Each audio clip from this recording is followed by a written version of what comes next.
Perhaps.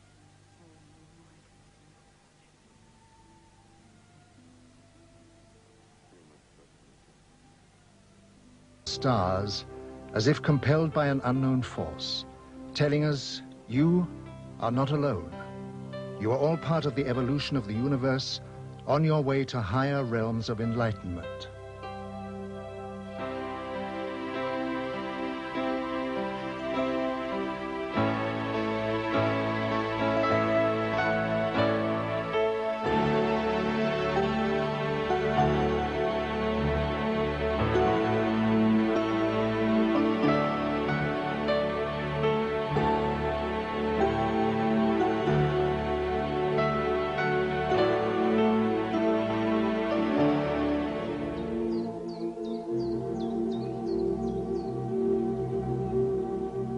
The ancient Indians of Peru were a highly advanced civilization who lived thousands of years ago in the jungle of South America. Their traditions speak of visiting spaceman. At their reservations are the amazing Nazca lines, which are etched into the earth and which are acknowledged as being aircraft runways and landing sites. Artifacts of great age have been found which closely resemble aircraft of today.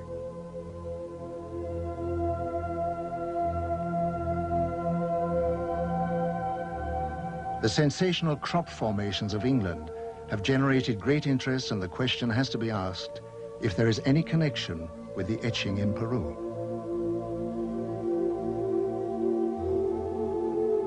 Ich kenne die Hopi-Indianer sehr gut. Sie leben heute in Arizona. Aber ihre alte Geschichte. I know the Hopi Indians very well. Today they live in Arizona.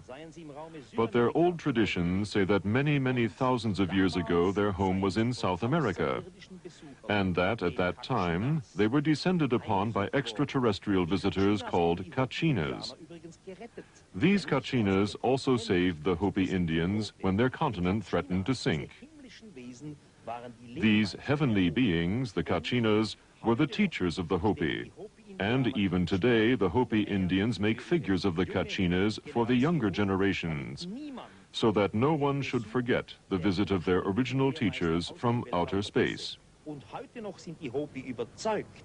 And even today, the Hopi are convinced that one day the Kachinas will come again. In this connection, it's interesting that a short time ago I showed White Bear, one of the oldest members of the Hopi, pictures of the Maya cities Tikal and Palenque.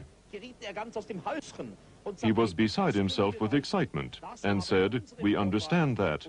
Our ancestors built that under the guidance of the Kachinas."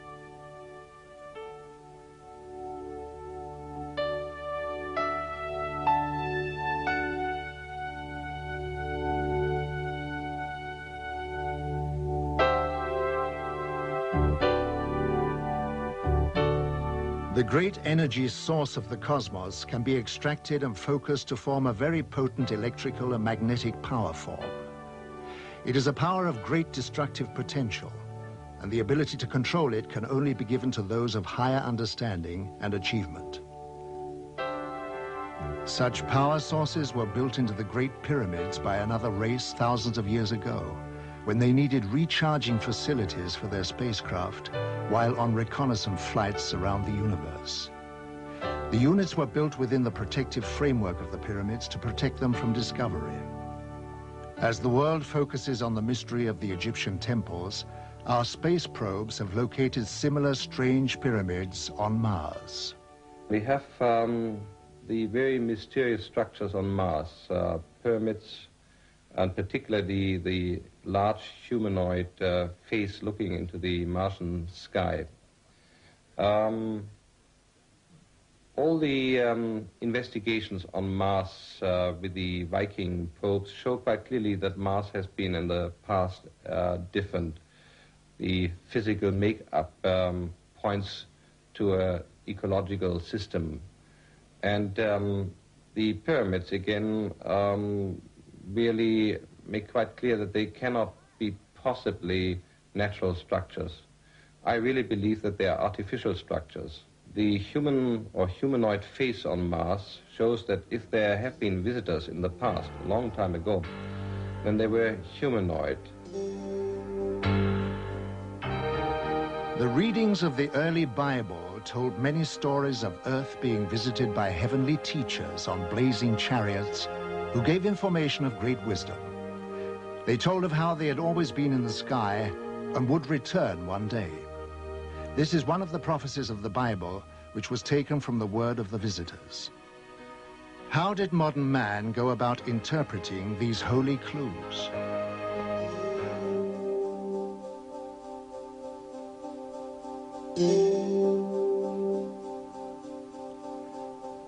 So we turned our faces towards the heavens in the hope of finding a deeper understanding of ourselves, to participate in the quest for universal knowledge, and to hold out our hands in the search for possible cosmic neighbors.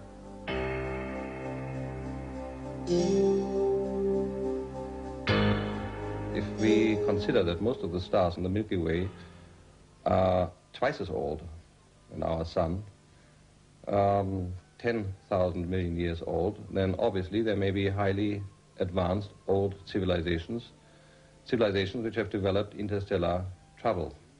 So my answer would be it is more than likely, not only possibly, but more than likely, that extraterrestrial visitors are traveling to other solar systems, other planetary systems. Thus, we really should expect extraterrestrial visitors in our solar system observing human civilization. As fantastic as this may seem, photographs of unknown flying craft, known as UFOs, have been taken around the world, captivating the public's attention for decades. This photograph was taken in 1978 in Brazil. This was photographed in Switzerland in 1975. These two UFOs were also photographed in Switzerland in 1975. This was taken in 1971 in Austria. This one was seen in 1987 in Canada. This UFO was photographed in Germany in 1977. This was taken in Colombia in 1971. This photograph of a shiny silver object was taken in North Charleston, South Carolina in 1980. Yet another photograph from Switzerland taken in 1975. This UFO with a cloud-like vapor was taken in 1974 in Denmark. This UFO was sighted in 1977 in Uruguay. A UFO in Indonesia, photographed in 1974. These three luminous flying objects were photographed in Barcelona, Spain in 1978. Every year, increasing numbers of UFO photographs are being taken by witnesses from around the world, giving growing evidence of extraterrestrial visitors. In 1946, George Adamski, a professor of philosophy, using his cine camera, took the first moving pictures of alien spacecraft. This film shows the strange flight pattern of these machines. This picture shows three balls beneath the craft serving as condensers for static electricity.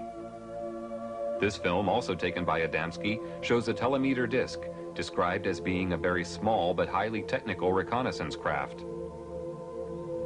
Adamski was an amateur astronomer who had a 6-inch telescope on the slopes of Mount Palomar. In 1946, he observed a huge cigar-shaped UFO and was astounded to see many smaller UFOs emerge from the mother craft. He was able to take a series of photographs of this amazing sight.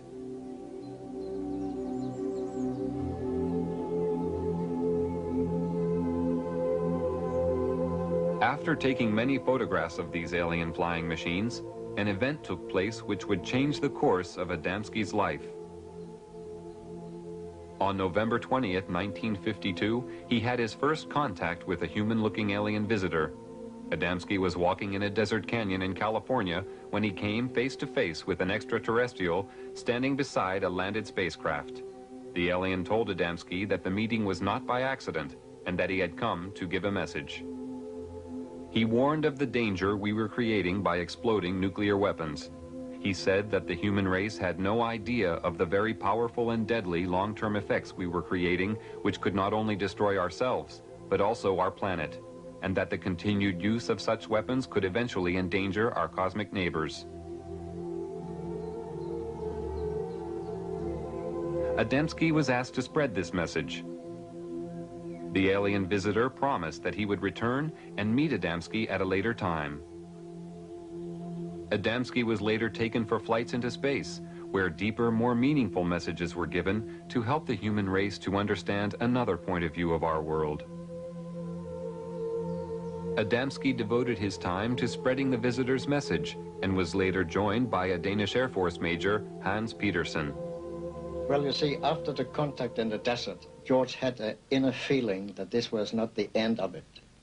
On one of his flights, made more flights, but one particular he was taking on board a mothership, which is a very, very large ship who is taking all the other vehicles into our atmosphere. And in there, he met a lot of people, and he met an old man, so to speak, a wise man, who told him a lot of why they were here and what we did wrong here on Earth. And after these experiences, George wrote a book, Inside the Spaceships. In this book, Adamski described in detail the very advanced technology used in the spaceships, including technical information on the magnetic and gravitational propulsion systems, which work on a power found throughout the universe. He also described a magnetic pole running through the center of the ship that was also a very powerful periscope, which could observe both above and below the craft with great magnification. Adamski's alien friends gave him a pendant to wear around his neck and was told it would increase his telepathic abilities and enable him to maintain contact with them. Another witness who was truly shattered by his experience when he saw and photographed a UFO was Dr. Daniel Fry. Dr. Fry was a rocket engineer and the head of a scientific team employed by the American government at the White Sands Missile Proving Grounds in New Mexico when he took these films and photographs. On July 4th, 1949, Dr. Fry was contacted by alien visitors for the first time. They informed him that mankind lives in danger of total self-destruction through means it had created itself, and that Earth technology was advancing faster than man's ability to control himself. He was told that peace was the automatic byproduct of understanding between man and race and race. Also that the understanding of fellow human beings was the key to building a united world. The most significant experience that I had is probably the finding out of the major purpose for this invasion, so to speak, was to keep this planet alive, that we're approaching an area of controversy which could result in the displacement of all humanity, because we had learned how to do that without learning how to get along with each other. When those among you responsible for your scientific achievements realize the significance of the destructive forces you are creating, only then will you understand that you are destroying your living planet, which is responsible for your very existence. We are here to advise, guide, and encourage you to turn your eyes towards the creation of a planet of peace and understanding, where your invention and universal ability coexist with the creative force of the cosmos. We are your brothers of the Galactic Federation, who wish only to have you by our side. We cannot join you until your thoughts turn from self-destruction to the eternal law of universal knowledge and understanding. There came a spaceship sailing, passing us, making a curve, going down south and coming in from the south, passing over our heads and disappearing to the north. And 1 hour later it came back and passed in low altitude, and it passed the moon, which has come up meanwhile, so you could see it was an Adamski type saucer. I've been so close to them. I have had the telemeter dish, the small flying saucers which are making reconnaissance within 75 meters, 2 of them. I have one being disintegrated on my terrace. I have seen flying saucers, the George Adamski type, within 200 meters in front of my car. I have seen 2 flying saucers land, both cases with my wife, so I had a witness. The founder of the German UFO Society, Carl Veit, is also a publisher of UFO books. For decades, he has published books written by contactees. Many years ago, he had the foresight to realize the value of the information. There were 12 of us sitting in the garden, and the pictures were shown by this television man. And I explained them again as well as I could. And in the middle of my explanation, the baby daughter, she was the youngest member of this family, called out, "Daddy, what is that?" and pointed up. We were all looking at the screen, and then we also looked. And there, vertically above us, or nearly vertically, there was a wonderful large UFO, rather low. Of course, we were all amazed. We gazed up, we waved, and in a way gave thanks that they had come during the UFO lecture and wished to greet us, or to say, "Yes, we are here, the ones you're talking about."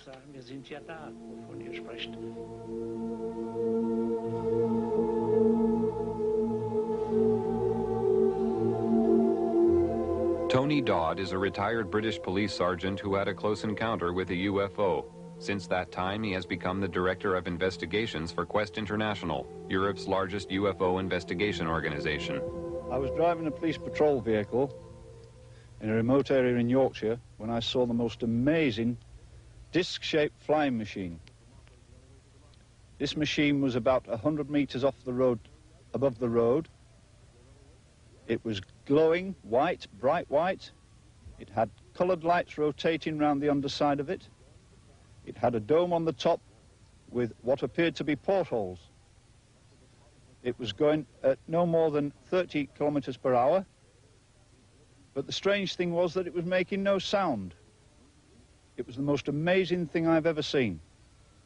This was no doubt a real UFO. I'm convinced of this. It did not resemble anything that we have which is flying around in the sky. It had an effect on my police car radio. It blanked out the transmissions with a very heavy static effect. The object moved away from us and disappeared into the distance and appeared to land in a forest on a hillside.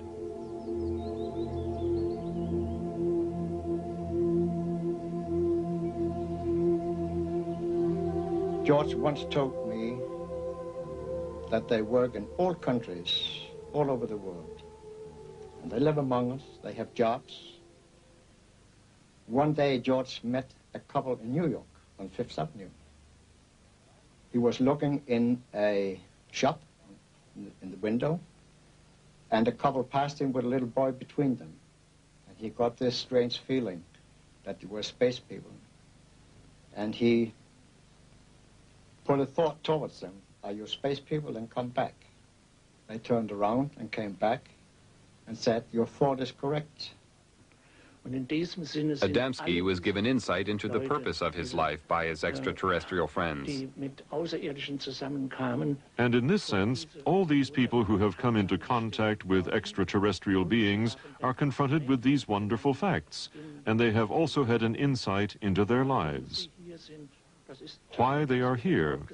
That's what was also said to George Adamski, that he should, so to say, be a pioneer in the field of ufology, because in the development of the human race, we now face great, higher problems.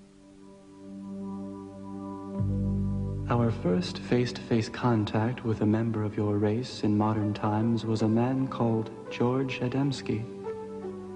He was chosen because of his astronomical awareness and placid naivete, coupled with a cosmological awareness. During our contact, he was told many things which he was asked to pass on to mankind, and was forewarned of the ridicule he would be exposed to.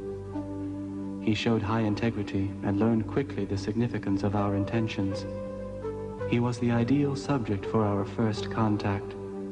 He created a chain reaction of awareness which continues to spread at the present time. He was the first seed sown by us to open the eyes of your world. The first thing that made me realize that there was definitely something else happening was as a result of the first sighting. After this, using my policeman's mind, I used to watch in the area where I'd seen this thing, and over a period of time I saw many more of them, and it got to a fairly regular event, and I saw them at close range. I saw them doing aerobatics, almost on occasions as if they were doing them for me, on very remote hillsides. And then on one occasion, one came past, it flew over my head, and I flashed a light at it. And this thing turned round and came back. And as it got above my head, this was only about 25 feet above the ground. It had a long light on the front of it, a long elliptical shaped light. And as it got to my position, the light increased intensity, went down, and then increased intensity and went down again, almost as if it was signaling me back. And then it turned and flew off again. I knew at this time this was an intelligently controlled machine who was acknowledging my signal. I was certain before this time that there were alien craft flying around, but this particular incident really convinced me of this. So where are our alien visitors coming from? Or is it possible that they've been here all the time? If so, where? Military and civil airline pilots from around the world have constantly reported having the most unusual experiences in the skies, including contact with UFOs. On September 19, 1979, a UFO followed a military aircraft over Germany. This is a close-up of the object. This B-52 Canberra bomber was flying over Edwards Air Force Base in California in 1954 when a UFO was seen near the aircraft. Here is a close-up of the UFO. Many pilots flying B-52 bombers reported seeing UFOs. This one was photographed at 12,000 feet in June 1966 over Utah by aircraft pilot Williams. An aircraft over Venezuela had a close encounter with a UFO. This photograph was taken from the plane. In June 1976, the British Airways Concorde was being filmed in flight when a small UFO appeared. After maneuvering around the plane in a manner that indicated intelligent control, the UFO flew off at great speed. This was witnessed by the whole crew. Here is a replay in slow motion.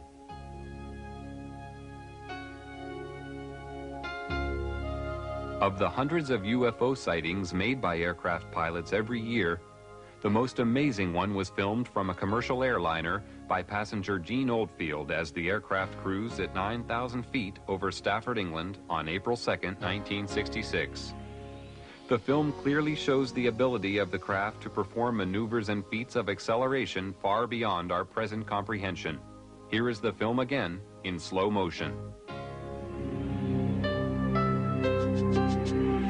This was one of the early films taken of a UFO. The dramatic movement of the object showed rapid, almost instantaneous changes of speed and direction, which sparked intense curiosity and confusion among the public and scientific community. No earthly aircraft of the time could perform like this. While filming from a helicopter for the U.S. Navy on April 15, 1966, Lee Hansen, a professional photographer, shot these pictures of a flying object at Catalina Island, California. The craft, which had no wings or tail fins, was 30 feet in diameter and moving at approximately 150 miles per hour. No signs of a propulsion system were visible. This film, shot by James Waters in Colorado on July 23, 1963, shows a UFO moving across the sky at tremendous speed, followed by a second one. This is the same film at 1/12th speed. An analysis showed that no earthly aircraft could possibly fly so fast.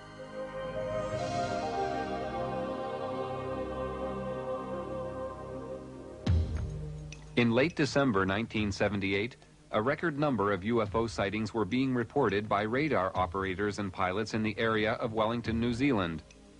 Just before midnight on December 30th, 1978, Quentin Fogarty, a reporter, and a television team took off in an Argosy aircraft to fly to Christchurch. Shortly after takeoff, Fogarty was informed by ground radar that they were being followed by several UFOs. During the 50-minute flight, UFOs were seen and filmed by the crew. The UFOs were described as having a luminous base and a transparent top. The objects were performing incredible aerobatics. This movement was captured on a single frame of film.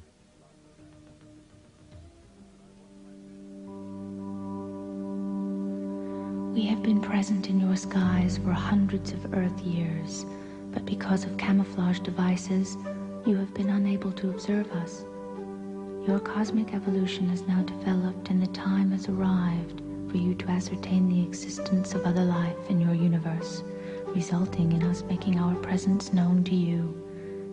Our choice of contacts has been governed by their spiritual ability to comprehend our manifestations without anxiety or aggression. The movements of our vehicles in the air, which you find so strange, is due to the fact that we have overcome the force which you call inertia and can fly in any direction instantly without experiencing any form of pressure change. Our propulsion systems work on the principle of electromagnetism, where gravity is of no significance. The three spheres sometimes seen below our craft are our drive systems, but can be detached individually to function as surveillance probes. The magnetic pole within the axis of our craft has many functions. It contains periscopic lenses for high magnitude observation and assists in the absorption of static power for recharging purposes.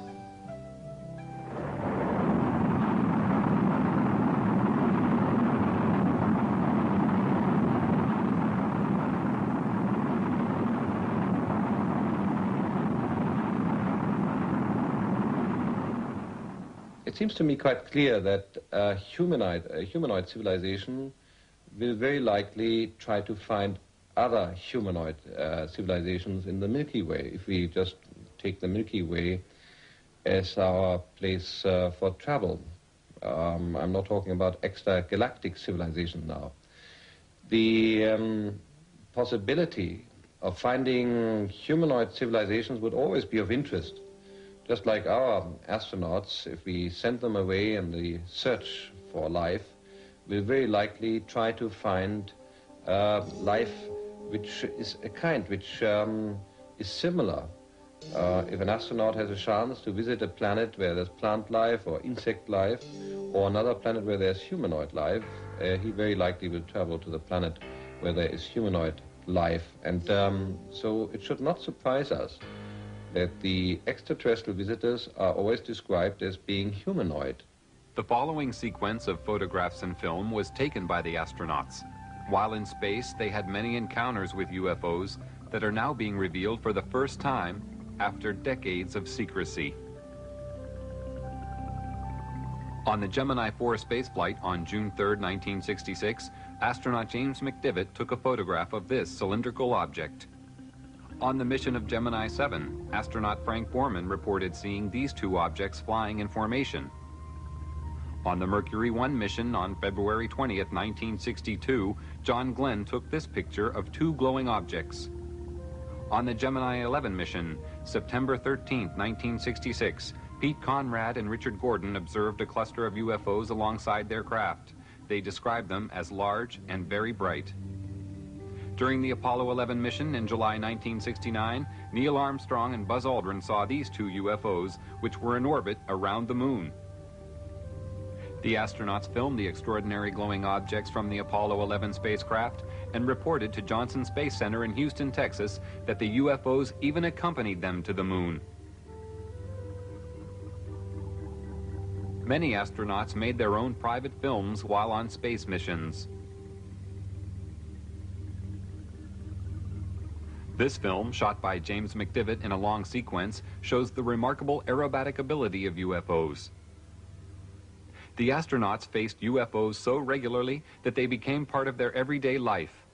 Because of restrictions, however, they were unable to describe their encounters to the public. One of the first to break the silence is former astronaut Brian O'Leary, a professor of physics and an astronomer from Princeton University, who comes forward for the first time to speak of the reality of visitation from out of this world. What I do know from my own experience and from scientific investigations and experiments is that UFO phenomena and a range of other events are part of our reality, as incredible as they may seem. Jetzt war es dann endlich soweit. Der erste Mann war auf dem Mond gelandet. That's one small step for man, one giant leap for mankind. During their moonwalks, a giant glowing UFO hovered above their heads. While in orbit around the moon, a huge object remained in view for a considerable amount of time before it suddenly disappeared. This UFO was seen above the landing site. This cigar-shaped UFO was photographed from the orbiting space module. Down to the bed. And that may have been a small deal, but that's a long. On this very first trip into the unknown, the astronauts repeatedly reported to Mission Control that they were being escorted by unidentified flying objects. After landing on the moon, the astronauts stated that the UFOs were still present in the distance, hovering near a large crater. They were well aware that they had been observed throughout their entire mission.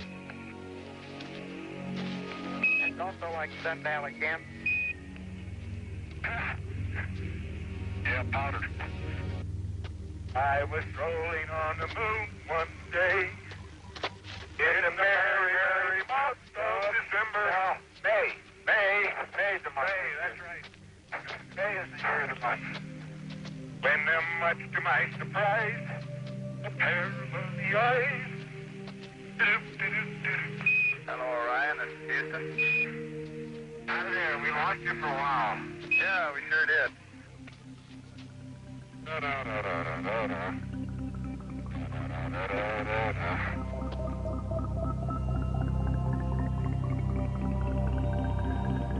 The momentous leap to the moon led to the dawning of the space age. Space travel opened up endless opportunities for mankind to explore new frontiers. NASA's plans are already well underway for colonies to be developed on other planets, beginning with Mars. Very rarely enter the Earth's atmosphere, but on one rare occasion, this remarkable film was shot of such a ship flying at low level over Germany in 1980. The object was seen by other witnesses in a nearby village who reported seeing 3 smaller craft emerging from the larger one. They stated that the craft was at least 100 feet long. This film of a cigar-shaped mothership was taken in Rhode Island, America on June 3, 1967. The leaf effect motion of the ship is common with most sightings. Craft of this size and shape have been reported all over the world. This aerial photo was taken by Inaki Ozis while flying at 8,000 feet in February 1968. Probably the same cigar-shaped mothership was photographed in Texas 10 days later. Over the following few days, an object fitting a similar description was reported by various witnesses.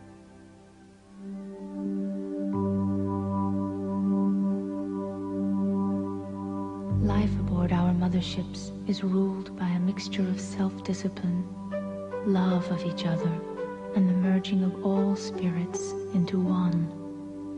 Every need is catered for in respect of rest, recreation, and meditation of the soul. Illness does not prevail, but analyzation and anecdotal equipment is always ready in case of unexpected or unknown space microbes attacking the craft or our bodies. Our food is comprised of a rotation of the many choices available on our own planet, but does not include the flesh of other life forms. We do occasionally take the fruit of certain organic trees and shrubs found on other planets, but only when they are known to be totally safe and pollution-free. Our water on the craft is produced by cosmic conversion. All byproducts are disposed of by the disintegration of the composite molecules. The psychological spirit of each of us is at one with the elements which surround us, and when we are at one with our universe, we are at peace. My personal views on UFOs are that these are alien-piloted vehicles. When I say alien, I mean alien to anything we know. That possibly they come from other worlds, but I think it's highly likely also that they come from other dimensions, other time spheres. And that there isn't one type of alien coming here. There are probably many of them, all from different areas. When people report these things, we get such a variety of things reported, so many shapes, so many forms, and this appears to cause the confusion because there is such a variety of these things.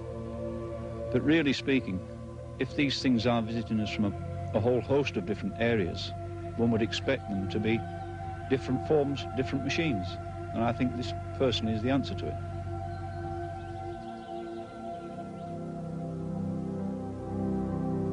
Meanwhile, we scan the skies with optical and radio telescopes of great power, which penetrate the universe for 15 billion light years, watching, listening for signs of intelligent life. Large numbers of people on Earth wait and watch in the hope that one day they may be contacted or visited by visitors from space. In Russia, a large crowd of people who had gathered to watch a famous singer being filmed saw more than they had bargained for when a UFO suddenly appeared above their heads. The camera crew quickly focused their camera on the object and recorded an aerial display that lasted several minutes.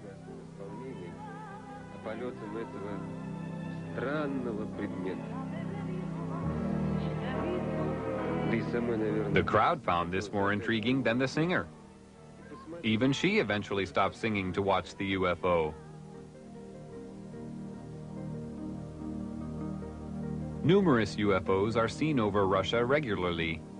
These balls of light are identical to those reported in Belgium and the rest of Europe in 1990, which attracted extensive attention on top military and civilian levels.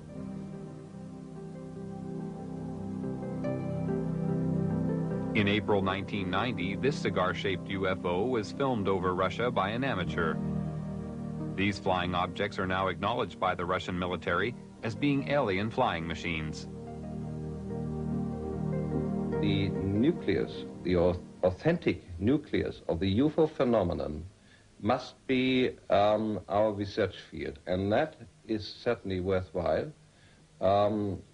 However skeptics may talk about the UFO phenomenon, whether they call people who have encountered psychopaths or even scientists who concern themselves with UFOs as cranks, we simply have to accept, if we inform ourselves, that there's a small percentage of absolute authentic cases which represent the UFO phenomenon.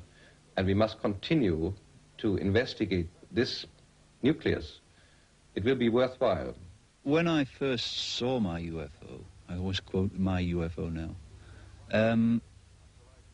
you've got to bear in mind I was dealing with something like this with the clinical mind of a policeman. So my immediate reaction was, well, what makes a thing like this tick? How does it go? How can you get an enormous machine like this which doesn't make sound? Why does it look so beautiful? Why did I see it? Why was it there? There's so many whys. And I knew I had to find out answers to these things. It was very, very difficult. There was no easy way of finding an answer to something like this. But it seemed to me that things naturally came my way. I started to receive reports from people as it became known I was interested in this subject.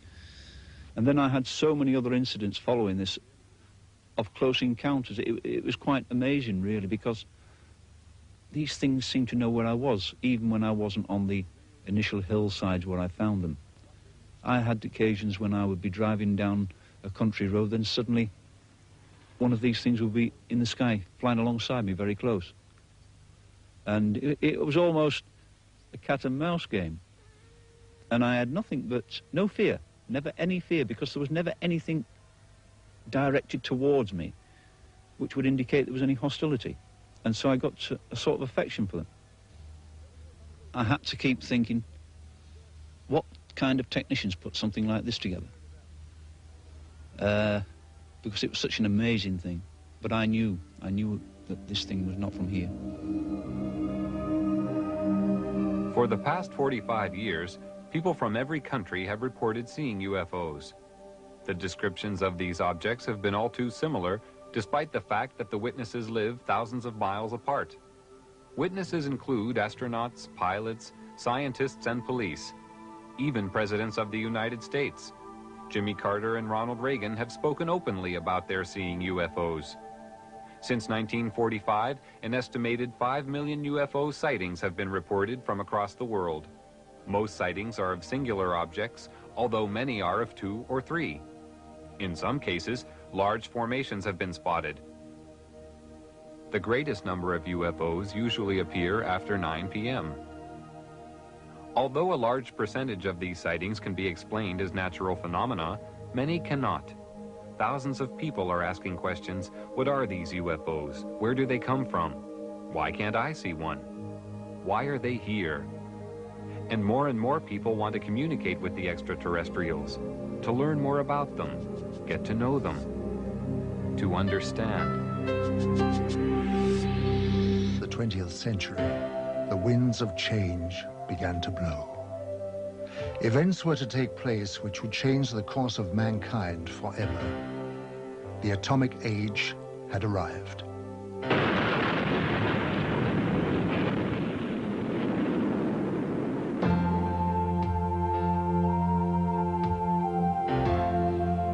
As man detonated weapons of immense power, lights started to appear in the sky in a way that suggested that something was following the course of events. The shattering thought imposed itself that we were perhaps not the only inhabitants of the universe. Since the beginning of civilization, we had been watching the stars, never dreaming that they, in turn, might be watching us. History was about to change.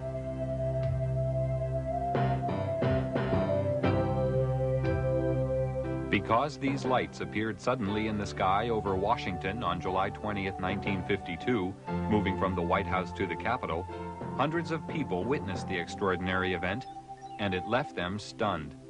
The lights instantly jumped from one position to another. They were also observed by high military officials who knew what the lights were trying to say. The public had never seen anything like this, whereas the military had already a long history of involvement with these alien visitors, but had kept it from the public. An immediate emergency meeting was called to formulate a plan to divert public attention away from the occurrences.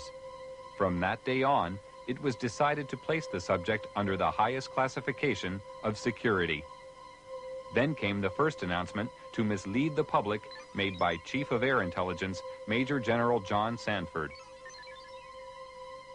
We can say that the recent sightings are in no way connected with any secret development by any agency of the United States. From that day on, the biggest secret of the century began. How did it all start?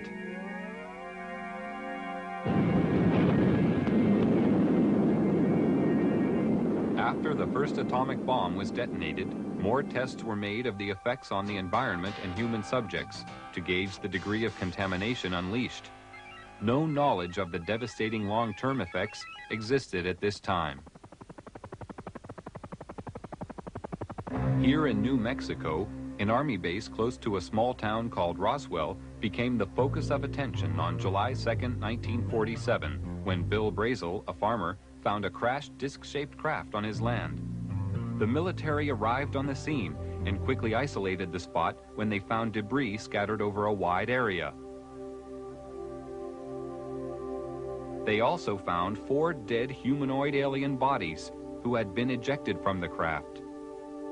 Because of many recent UFO sightings by the military, they accepted the existence of visitors from outer space who obviously possessed a technology which was far beyond our understanding. Now, for the first time, they had tangible evidence and were eager to learn its secrets. Roswell was the home of the 509th Bomber Wing, the sole American atomic bomber group. Major Jesse Marcel, an Army intelligence officer, was engaged on the recovery operation and asked Walter Haught, the Army Public Relations Officer, to prepare a story for the local newspaper. He told me to prepare a release with basically the information that he gave me over the phone. When it was done, to take it into community and hand deliver it to the 4 news media we had in Roswell at that time, which is what I did. The story was published in the local paper. The news was also prepared to be aired by the local radio, but Judd Roberts, the radio station manager, was warned not to broadcast it. Sorry. The question that we ran into is the very next morning, some friendly person, probably from Clinton Anderson's office, called us from Washington and said, we understand that you have some information, and we want to assure you that if you release it on this matter, because it's not supposed to be released, it's very possible that your license could be in jeopardy, and so we suggest that you not do it. And he said, when I mean in jeopardy, like maybe 3 days. Preparations were made at Roswell Army Base for the transport of the wreckage. Robert Shirkey witnessed the secret handling of the parts. They came in the front door, straight down the hallway, and right out onto the ramp to climb into the airplane. And these were the people that were carrying parts of the crashed flying saucer at that time, UFO today, that I got to see. And that was the only thing I got to see. And it was very short, very quick. Colonel Blanchard, in order to get out of their way, had backed into the doorway of the ops office. And I stepped up to him and I said, Colonel, turn sideways. I want to see too. On instructions from the Pentagon, Thomas Jefferson DuBose and General Ramey created a cover story saying the crashed object was a weather balloon. We used that in order to assuage the curiosity of the press. The wreckage was loaded back onto an aircraft and flown out under cover of great security and secrecy to Wright-Patterson Air Force Base. The pilot kept silent for several years, but informed his wife after the story appeared in a newspaper. I guess now that they're putting in the paper, I can tell you about this. I wanted to tell you for years. He said, I want you to read this article because it's a true story. And I not only know that it's true, but I'm the pilot who flew the wreckage of the UFO to Dayton, Ohio. Wright-Patterson Air Force Base was considered the most technologically advanced research center in the United States. The wreckage of the Roswell crash was dismantled for analysis. The matter was considered of such importance that the orders came directly from President Truman. Under the cover of the CIA, Truman created a group called Majestic 12 for dealing with and covering up all information about UFOs. President Truman gave the task of handling UFOs only to the highest-ranking generals. After the Roswell crash, a special group of scientists was formed and facilities built to be prepared to deal with any further UFO crashes which would occur. Wendell Stevens was a lieutenant colonel in technical intelligence in the U.S. Air Force and is now a UFO investigator. Now having an extraterrestrial vehicle and some bodies in their hands didn't know when the next one would come down, where they came from, what they were going to do about it. There were a lot of unanswered questions. And the United States was in a turmoil at the time administratively because we were shifting from a war economy and a military-industrial command structure to a civilian structure. So the military was still dominant, and they wanted to keep control of this until they knew what was happening. So they created, and remember, General Marshall was our Secretary of State at the time. He was a four-star, a five-star general. These people selected certain representatives from the military-industrial complex that they controlled, generals and admirals and certain scientists that worked with the military and worked with industrial planning. These men were designated as a task force to take charge of any event that followed. And one did. Almost a year later, on the 25th of March of 1978, the next one came down, 1948, the next one did crash, and it came down under observation by radar, so that we knew where it landed at the time that it struck the ground, and a helicopter was over it in less than an hour.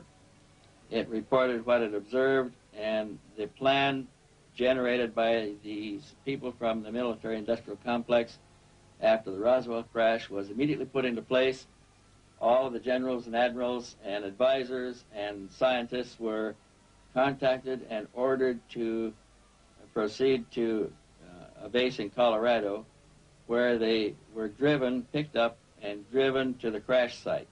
Now, all of these men have gone to the scene to see for themselves what an alien vehicle looks like, and they were going to advise General Marshall directly, who was controlling everything from remote position from telephones, on how to proceed. And when an operation is that big, you can't cover everything up. We discovered that the owner of the property where the vehicle came down was arrested in his house with his family, and they were kept in the house for 4 days, not allowed to go outside or anything. All the roads in the area were blocked. All access was closed. People that lived close enough to know something about it were kept in their houses. Now, if it never happened, then this evidence wouldn't exist. But now we are finding solid evidence that something strange did happen and that these events actually took place.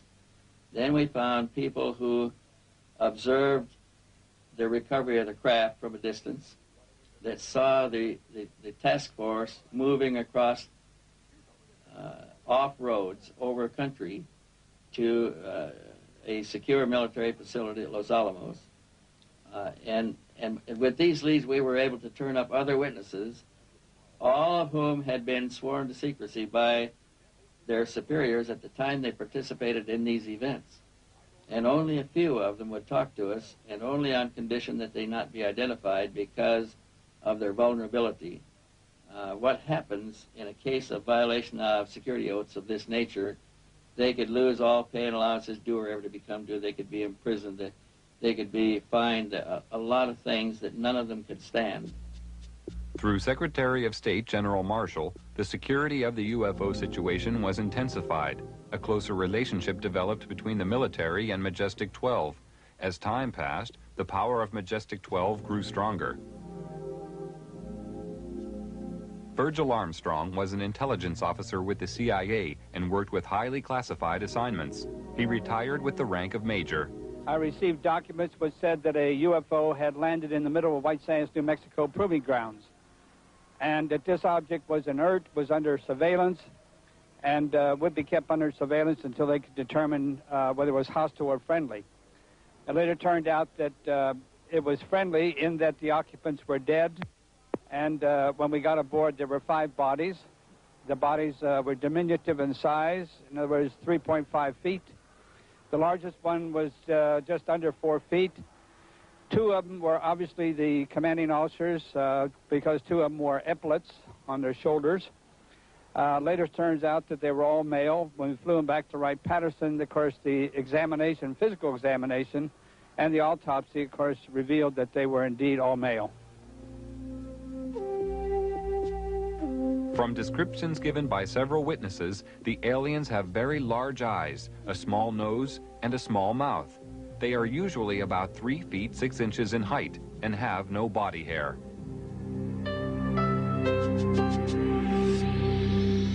Ordered a heightened level of security after the capture of a live alien from a UFO which had crashed. Because of the ever-increasing numbers of UFO sightings at the time, it was decided to create a project called Blue Book, which was designed to suppress public knowledge and create an atmosphere of ridicule around the subject of UFOs. Professor J. Allen Hynek was a professor of astronomy and an astronomical advisor to the United States Air Force on their UFO educational program. And I know the job they had. They were told not to excite the public. Don't rock the boat. And I saw it in my own eyes happen that whenever a case happened that they could explain, which is quite a few, they made point of that and let that out to the media. Things that the cases that were very difficult to explain, they would jump handsprings to keep the media away from it. For they had a job to do, to, whether rightfully or wrongly, to keep the public from getting excited.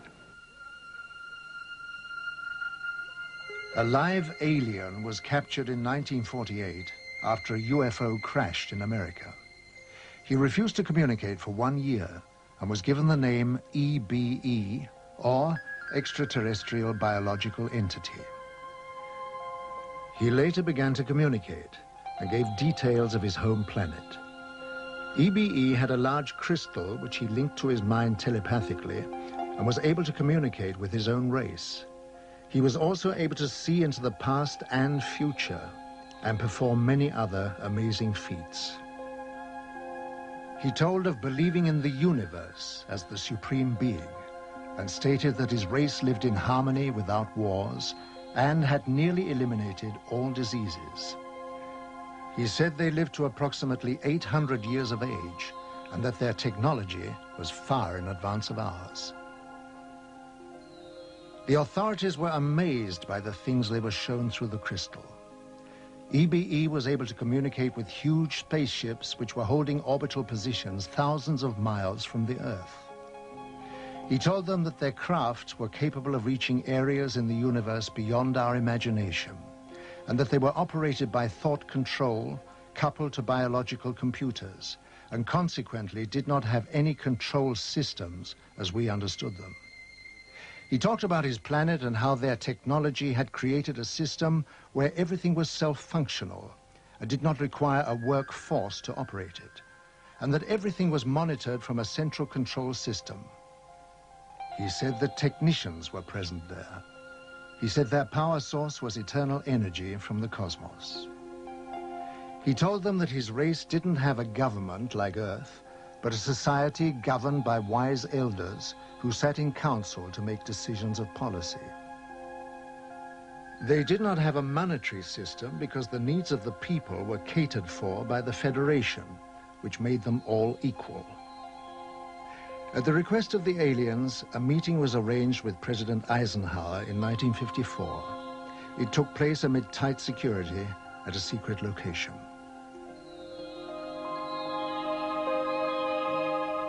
At this meeting, negotiations took place regarding the permitted presence of the aliens on Earth.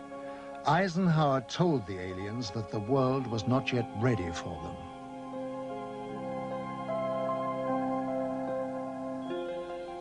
Eisenhower witnessed an alien demonstration of technology and power at Muroc Dry Lake, which is now called Edwards Air Force Base. I believe we made a deal, and the deal was that in exchange for super technology, super weapons technology, we would agree to ignore the abductions that were going on. He made it more military-oriented than, say, a civilian president would have. And it's this, I think, that has let his actions let the real power of the executive office slipped through the hands of the president into MJ-12. The President of the United States does not have a high enough clearance to know the whole thing. And it's interesting to note that above top secret, there's 38 levels of clearances. Eisenhower's the last president to have a full briefing on the alien problem. There was a disdain of elected officials throughout the intelligence and military communities, and they just didn't like elected officials. So every president since then has not had high enough clearance to know the whole problem. Now they know there's aliens, they know we've recovered saucers, and they know that we're trying to get technology. But there are certain other things which probably only about 25 people on the face of this earth know. When coming down to Earth, it ceases to be free space, with systems to monitor every move. I happened to see flying saucer on several occasions on the radar. I even intercepted with 4 jets in '55, and it was clear to me that the saucers we intercepted could hear what I told the pilots, because they reacted on my instructions to the pilots. It was one day when one of my people in the radar called me and said, "Major," I was captain at that, "Captain, we have something on the screen which passes with a speed of 18,000 kilometers per hour. Impossible. Nothing could fly with that speed. I went out there, yes. They were passing with 18,000 kilometers per hour. All of a sudden, after some while, they did not pass anymore. They were stationary around the field. And they came and they left without we could see it. All of a sudden they were there. All of a sudden when the sweep came around, they were gone. I contacted the operations officer and the station commander. They both came out and they wouldn't believe me. I said, "Give me 4 aircraft and I'll intercept them." Okay. Sometimes there were about 20 objects around the field, and sometimes we were down to a few. It was fog, and therefore a lot of people afterwards said, "Oh, it was inversion," but it was not. It's proven afterwards it could not be inversion, which is a meteorological phenomenon. So at 11 o'clock, I had 4 jets at the runway, and at 11 o'clock, the fog lifted so we could take off. And I ordered the 4 jets to take off. In that moment, there was 12 objects around the field.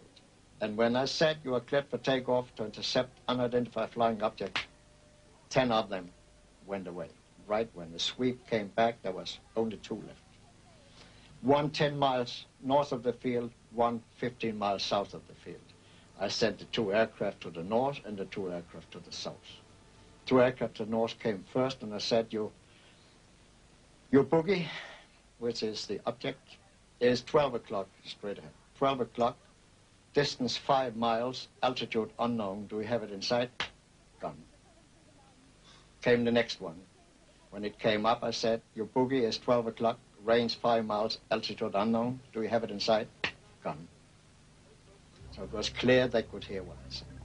But while the visitors monitor our every move with their superior technology, being technically advanced does not always ensure their own safety.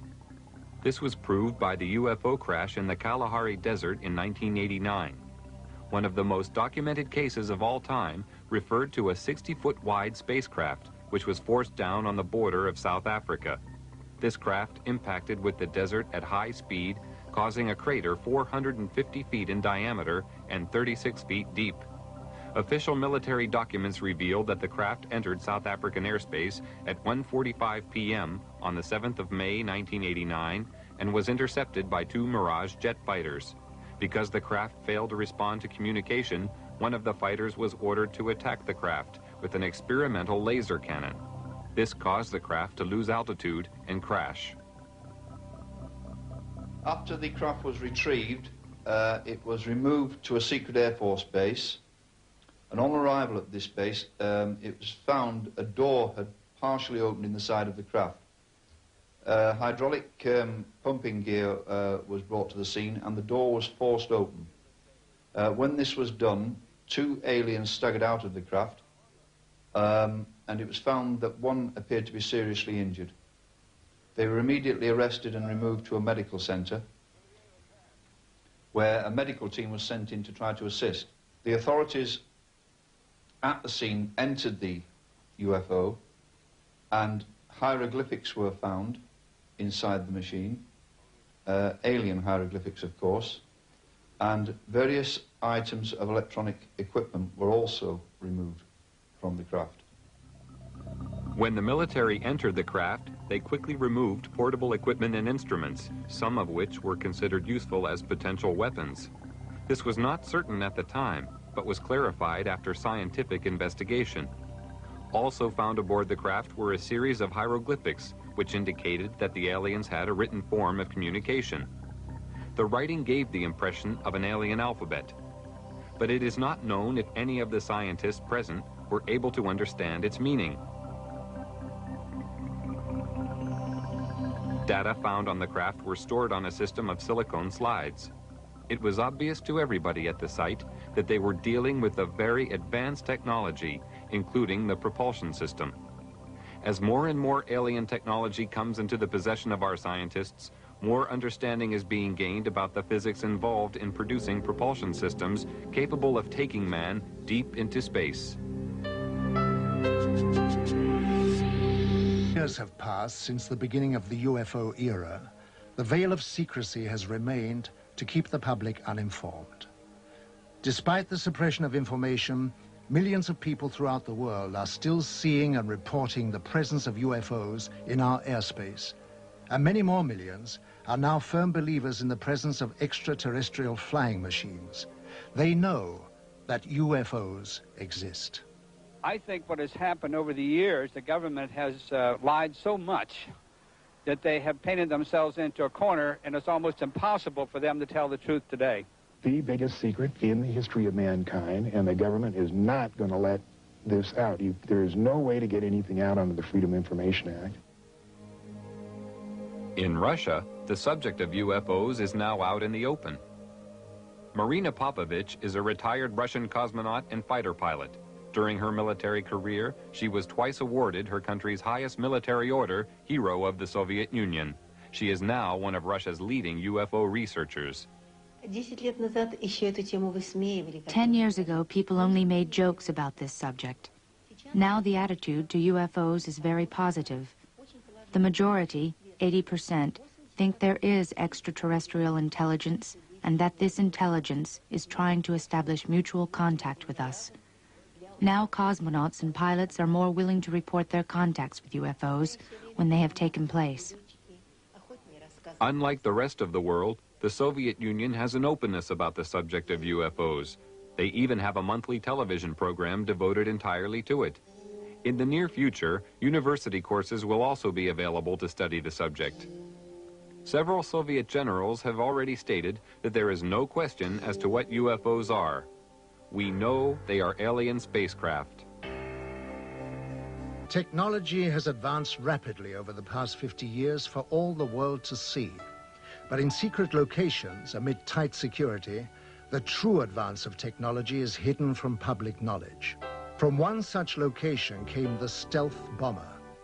This futuristic aircraft is the only type known which has the ability to fly into radar-protected areas unobserved, almost without sound, to perform whatever task is necessary.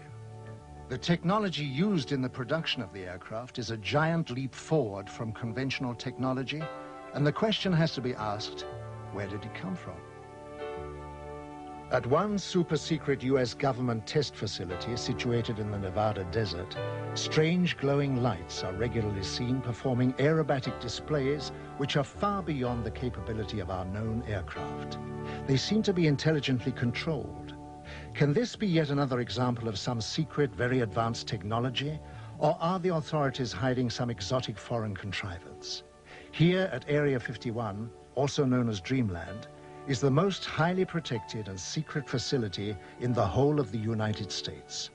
Bob Lazar, a physicist, worked on special projects within this complex and felt compelled to reveal what he saw. They are actively and have in their possession alien spacecraft, and they are actively undergoing analysis and flying them. They set up and produce their own gravitational field. Just as the Earth holds all matter down, they produce that same field, but out of phase, and it repels itself. The effects that can cause, the way in which everything operates is by all intents and purposes, magic. I mean, it is so far beyond our level of technology. Why is such technology available only to the few and not to the whole of mankind? Have we the right to know? Are we ready for it yet? Or is the race for technological advantage more important? Why keep a secret about probably one of the most important events in history, that there's been contact from an alien civilization? It's a significant event in history, more significant than anything. With the tremendous distances involved, travel to the stars would seem impossible. But with man's endeavor and resourcefulness, these problems will be overcome as they always have been in the past. Scientific estimates tell us that there will be a breakthrough in space travel in the near future. When the boundaries of distance break down, the Earth will become our home, the universe our world.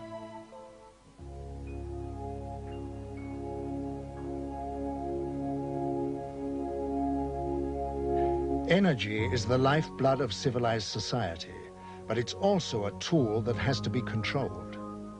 They are flying on what we call free energy. They take it out of cosmos and fly on it. And you could do the same with your boat, your car, your machinery. Everything on Earth could be completely free. Do you think that the oil companies and the coal companies and the atomic and so on and so forth would accept it? Never. Despite our problems, we have gained a new conception of cosmic energy. Perhaps all the technologies which are being put together at this moment in time are catching up on our alien friends, which I very, very much doubt.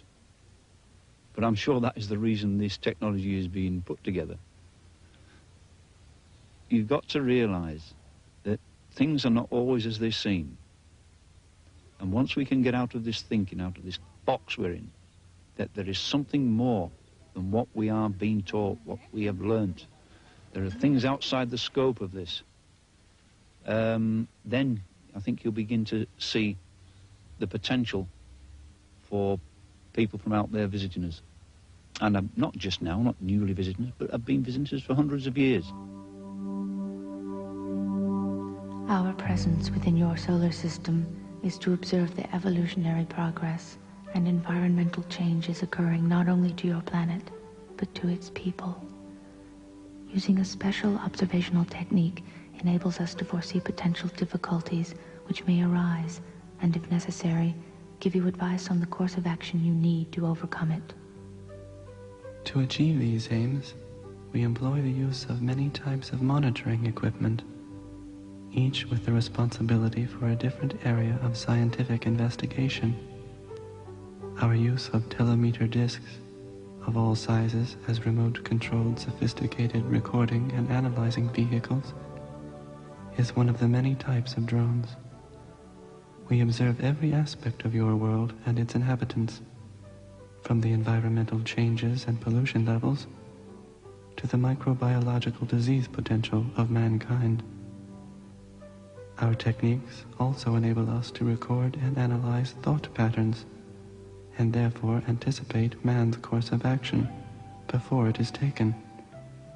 There is nothing about your world and its people we are not aware of.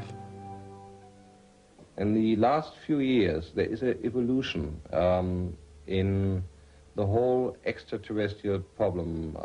An evolution so far that the sightings and the encounters become more concrete. We accumulate more and more cases where we get more and more information. More information is released by the governments.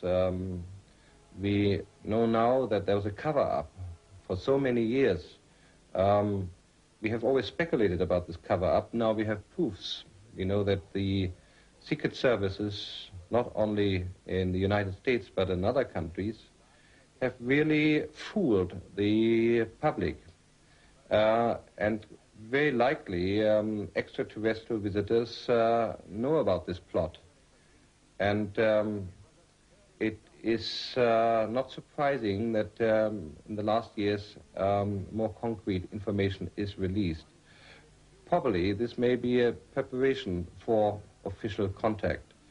Perhaps it's in the interest of extraterrestrials to establish contact because humankind is in a very difficult position. This does not imply that we must depend on extraterrestrials to save our planets. We have to do it ourselves.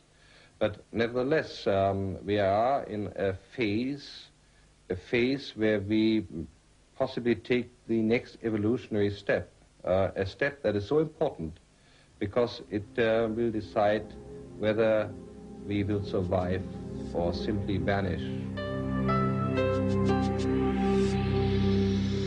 A circular, shiny object passes in flight. You think to yourself, so the stories are true. What should we do? I'm absolutely convinced that there is a mutual origin of humankind, of human beings, and some of the extraterrestrials which come and visit Earth.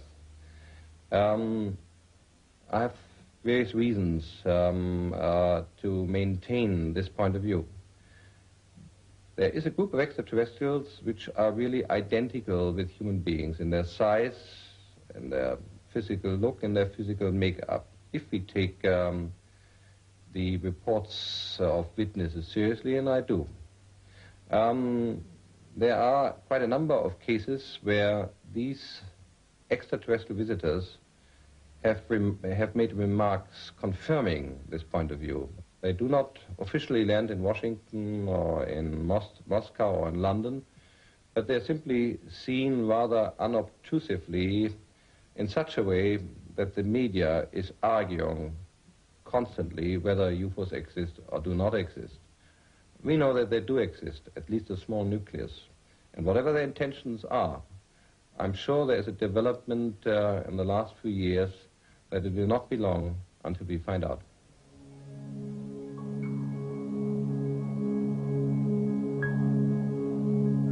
Are the spaceships announcing their presence by leaving their footprints in the cornfields? If so, how? The cornfields of England, home of the amazing phenomenon known as pictograms. In 1990, 1,200 complex symbols appeared in southern England. Some showed a remarkable resemblance to carvings found on ancient monuments. One opinion is that they are a message from spacecraft. Another is that it is energy coming from the ground, reacting with energy from space. All agree it is intelligently created and possibly connected to the nearby stone megaliths. The pyramids, one of the 8 wonders of the world, are monuments to a forgotten civilization.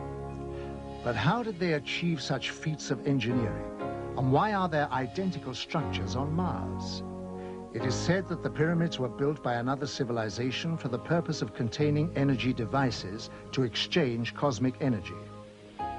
The pyramids acted as a focusing device to focus energy on the planet at the zenith, which is in exact alignment with the Pleiades. Some people have had contact with beings from the Pleiades who told them that they were here to help us. When asked, why do you help us, they said, I would like to tell you about the importance of cosmic law, to live by it, not to neglect it. The greatest gift to yourself is to understand yourself through cosmic law. In our world, we give our children this understanding so that they will have a richer life. We come from throughout the whole universe, and we will reveal ourselves to you more and more until you come to understand the universal language.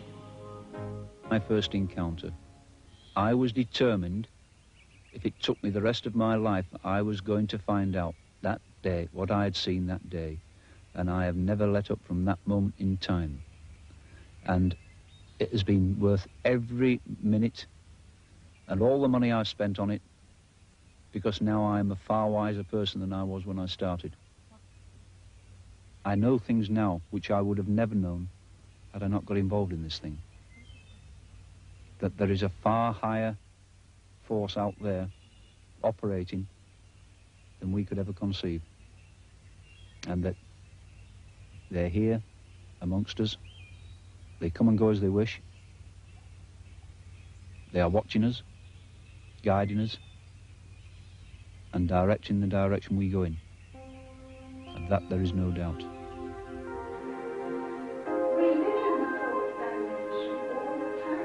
Elizabeth Clara is one of the most important alien contact cases of all time. She was born in South Africa in 1910 and is a woman of great wisdom. Between the years 1954 and 1963, she had many meetings with another race. One man, whom she called Akon, told her that he was from the solar system of Proxima Centauri. She developed a deep friendship with Akon. He took her on a 4-month visit to his home planet of Meton, 4.3 light years from Earth. Meton is a world with 2 suns. She was told that space was a big laboratory and was given great knowledge about the universe. She understood the structure of the cosmos and the laws of light frequencies immediately, and as requested, she passed her knowledge to science, where it was of great benefit. She later went on lecture tours and wrote a book where she shares her insight into the structure of the universe and passed on highly valuable scientific information to the world.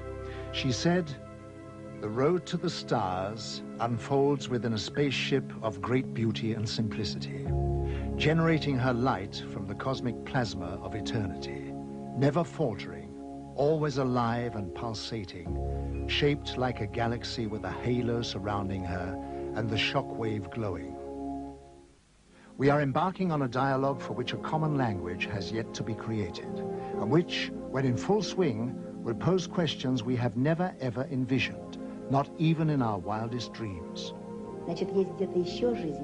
There is life elsewhere, and therefore an extraterrestrial civilization to which we stretch out our hand evermore, whose attention we wish to attract, and with whom we wish to make contact. I am convinced that we shall be able to make contact on a broad basis. After all, there are already very many who have. And this contact between people is just as important as that with the universe. On her many journeys into space, Elizabeth Clara learned that Akon's race lives in harmony of body and mind, which is the foundation of healthy existence and responsible for the elimination of disease. They know that most diseases are caused by emotional or psychological stress. Akon told her that all cosmic neighbors looked at our world with watchful eyes.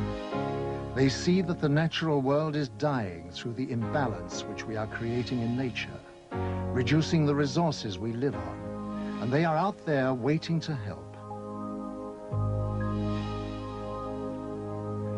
When asked why they didn't come more often, they said, to come here, we have to make many kinds of adjustments to the body because we are uncontaminated.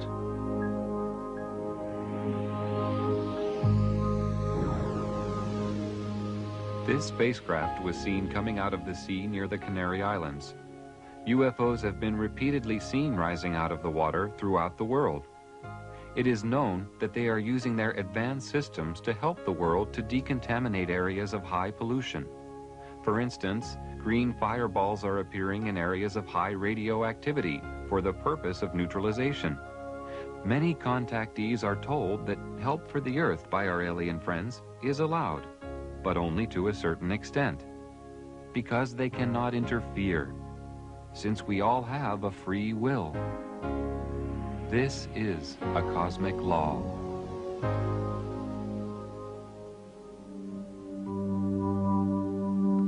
Life in our own planet is different to what you experience on Earth. We have long overcome the negative aspects of aggression, jealousy, and power. Although we are very advanced by your standards, we lead a simple life of love, mutual respect, and harmony, each integrating with each other in a like manner, conforming to the cosmic law of mutual harmony. Our family unit is the integration of like souls, which is a form of higher love beyond your comprehension. Children are born of these family units to evolve into even higher levels of understanding. Partners are not tied to each other as with your earthly rules. The merging of auras of the twin souls is a bond of such love and understanding that rules are not necessary. We do not have rules as you understand them. Law is a code of conduct. We do not require a code of conduct as you perceive it. Age is of no consequence to us. We merely exist in this form for a term of many times your lifespan, and are then reborn to a higher level. Our harmony with our environmental surrounding is absolute. Elizabeth Clara was brought to our planet by Alcon as a step towards bringing understanding to your race regarding the life and ways of cosmic neighbors. The mutual love which existed between them was a natural harmony of souls. Alcon could not have lived permanently on your Earth because of your contamination. Our recreation is very different from that on Earth. We do not have sports of violent physical contact and do not participate in anything which creates rivalry. One great enjoyment is to use our brain power, either singly or jointly, against what you would call computers. Our music is a combination of vibrations, colors, aromas, and visual effects. But unlike yours, it is of a meditational nature. Difficult. There was no easy way of finding an answer to something like this. But it seemed to me that things naturally came my way. I started to receive reports from people as it became known I was interested in this subject. I received reports in growing numbers until I was receiving reports in hundreds. And then the net spread, and it wasn't to a local area, and then it went to the whole of England, and then slowly but surely it spread until the world came in, and information was being fed from many, many directions, and many, many people helped. And as this information grew and grew, the fact that there were solid objects and other type of objects flying out there, there were other intelligences, became very, very real. There is a wealth of information, documented and otherwise now, of the real existence of these entities, aliens, whatever you wish to put the name on them. The problem is, in our society, there has been a very, very well orchestrated aura of ridicule imposed on society, so that people who were seeing these objects were afraid to report them for fear of ridicule. People in positions of responsibility saw these things, and many have spoken to me, but they always speak in hushed tones behind closed doors.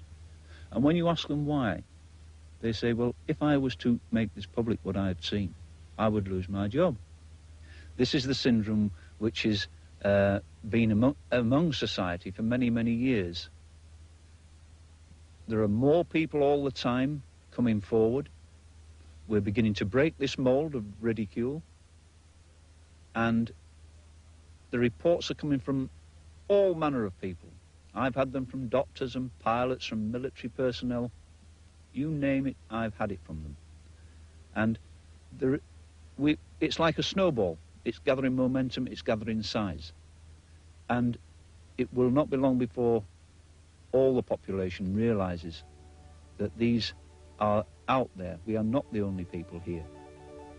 And when the realization of this comes to the front, then I feel that we will all be lifted on a higher level spiritually.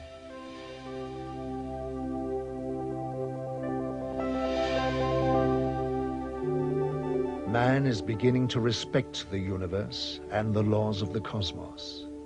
Therefore, he will learn a great deal faster.